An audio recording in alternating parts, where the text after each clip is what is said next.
Hi friends and welcome to another video of Just Being Earnest. Today we're going to talk about the latest Singapore savings bond that was just released on 1st August 2020 and will be issued on 1st September 2020.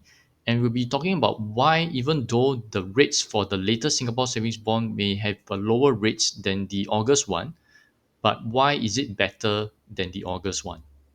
So before we go into the comparison, let us take a look at the latest Singapore savings bond for the September one. So for the September Singapore savings bond, the average return over 10 years would be 2.8%, and the deadline to apply for it will be 26 August 2020. And as you can see from the screen here, it is called GX22090Z. So this means that this Singapore savings bond is for the year 2022 and is for the September period '09. So more details about the September Singapore savings bonds is that you also be for 10 years. The amount offered is 900 million, which is a lot more than the previous one in August. The issuance date is 1st September 2022 and the maturity date is 1st September 2032. The first payment date will be on 1st March 2023 and every subsequent payments will be between on 1st September and 1st March every 6 months. And the minimum amount that you can invest in is $500 and in multiples of 500. So this is the application timeline. So the opening date was on 1st August 2022, 6 p.m. So the next date to take note is 26 August 2022, where is the closing date. And then the results will be out on 29 August 2022. And then you will be allocated the Singapore savings bond on 1st September 2022 if you are allocated. So this is the breakdown of the rates. So for the first year, you'll be getting 2.63%.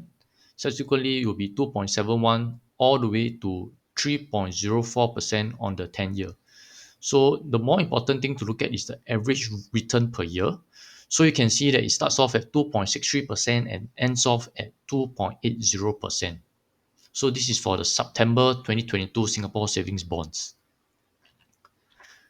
So if you look the comparison right now, if you look at the August 2022 Singapore savings bonds, even though you can see that the total return is much higher at 3% over 10 years, but the initial year at the first year is only at 2%.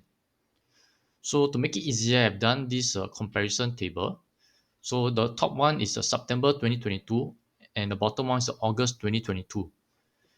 So to show a much easier differentiation, so you can see that from the first year to the third year, the September 2022 is giving at a much higher average return per year of 2.63, 2.67, and 2.68.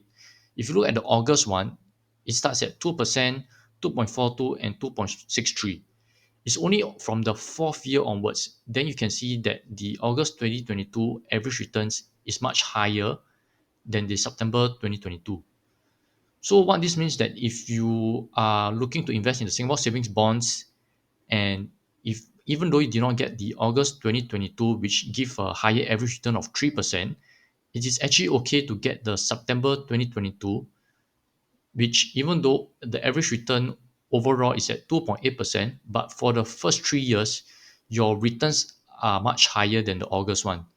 So if you were to hold it until the 10-year, obviously the August 2022 is much better because it's 3%. But if you're holding it only for a short term, then the September 2022 one is better for the first 3 years. Then ultimately, when it reaches the fourth year, then you can consider uh, closing off your Singapore savings bonds. So that's all for today's videos. And for today's quote of the day, I have this quote which is time is man's greatest ally and greatest enemy. So probably many people have different perspective of what this means, and I hope it helped you to learn something from it. So as always, do remember to make smarter financial decisions every day. Have a great day always, and bye bye.